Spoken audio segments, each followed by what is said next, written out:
नमस्कार, मैं हूँ अमिता पंकज और आप देख रहे हैं रासत्ता एक्सप्रेस। रासत्ता एक्सप्रेस के पॉलिटिकल मैटर में आज बात करने जा रहे हैं मायावती के उस स्टेटमेंट के बारे में जो काफी वायरल हो रहा है और जिसकी चर्चा हर तरफ की जा रही है। मायावती ने कांग्रेस और सपा पर जातीय जनगणना को लेकर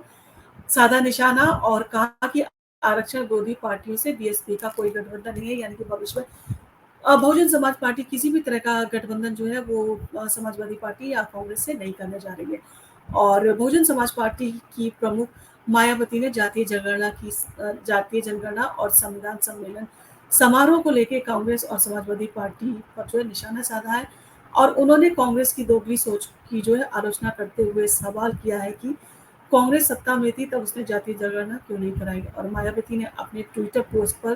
कांग्रेस और समाजवादी पार्टी की आलोचना करते हुए इन पार्टियों की नीतियों और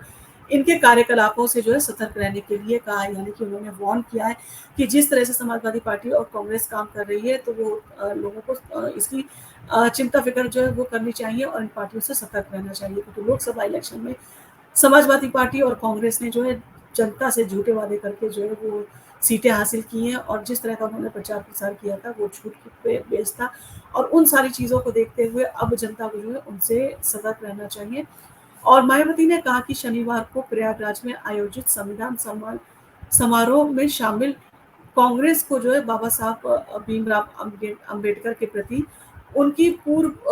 की जो उपेक्षा उन्होंने की थी उससे जो है साफ साफ नजर आता है कि वो भीमराव अम्बेडकर के लिए जिस तरह की उनके दिल में जगह है तो वो कहीं ना कहीं दिखावा करते हैं और भीमराव अम्बेडकर के लिए उनके दिल में इस तरह की कोई भी चीज़ नहीं नजर आती है। और भीमराव अम्बेडकर और उनके जीवन काल या उनके निधन के बाद जो है उन्हें भारत रत्न से जो है सम्मानित नहीं किया गया। और इसके अतिरिक्त मायावती ने आरोप लगाया कि काशीराम की मृत्यु के समय कांग्रेस की सरकार ने एक भी दिन का राष्ट्रीय शोक जो है वो घोषित नहीं किया था और समाजवादी पार्टी की यूपी में सरकार थी और कोई भी राजकीय शोक जो है वो नहीं मनाया गया था। और मायावती ने कांग्रेस से पूछा कि बीजेपी की सत्ता में आने से पहले उन्होंने जातीय जनगणना क्यों नहीं कराई। और कांग्रेस और समाजवादी पार्टी जातीय जनगणना की जो बात कर रही है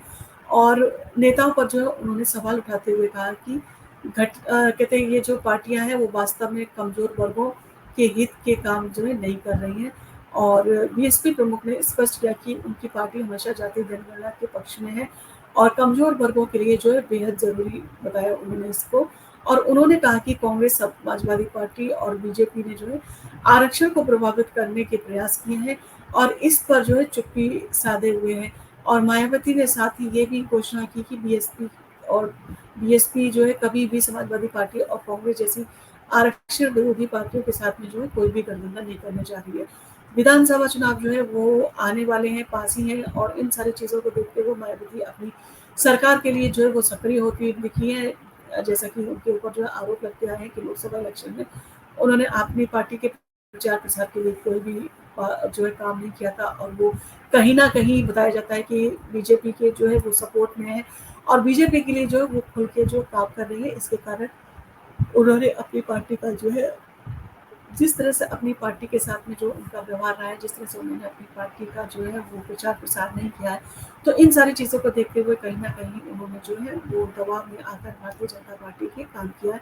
परंतु अब कहीं ना कहीं मायावती जो फिर से एग्रेसिव होती नजर आ रही है, जिस तरह से उन्होंने जातीय जनगणना को लेकर बात कही है और पिछड़ा वर्ग और दलित वर्ग के लिए जो आवाज उठाती रही है, परंतु लोकसभा इलेक्शन में उनकी पार्टी को पिछड़ा वर्ग और दलित वर्ग का जो है वोट नहीं मिला था। कहीं ना कहीं समाजवादी पार्टी और कांग्रेस जो है उनका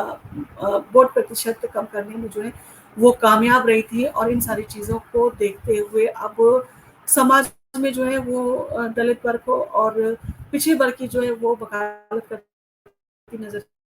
आई हैं और उनकी पार्टी की यूएसपी मानी जाती थी। पिछड़ा वर्ग का वोट जो है वो किसी भी तरह को कहते थे उसको मिल जाएगा, ये चीजें जो है कही जाती थी, परंतु अब उनसे दलित और पिछड़ा वर्ग भी जो है वो हाथ से फिसलता हुआ साफ तौर पे जो है दिखाई दिया था लोकसभा इलेक्शन में। अब भारतीय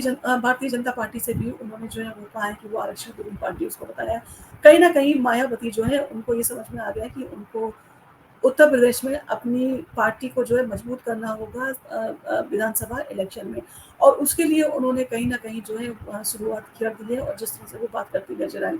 जिस तरह से एग्रेसिव मोड में जो है वो नजर आ रही है, तो कहीं न कहीं मायावती जो है अपने चिर-परिचित अंदाज में वापस आती हुई नज़र आ रही है। अब देखना होगा कि मायावती कितना खुल के जो है बैटिंग करती हैं और किस तरह से वो जो है अपनी बात जनता तक पहुँचाने में कामयाब रहती हैं और अपने दलित और पिछड़े वर्ग को जो है वो वापस लाने में कामयाब होती हैं विधानसभा इलेक्शन में।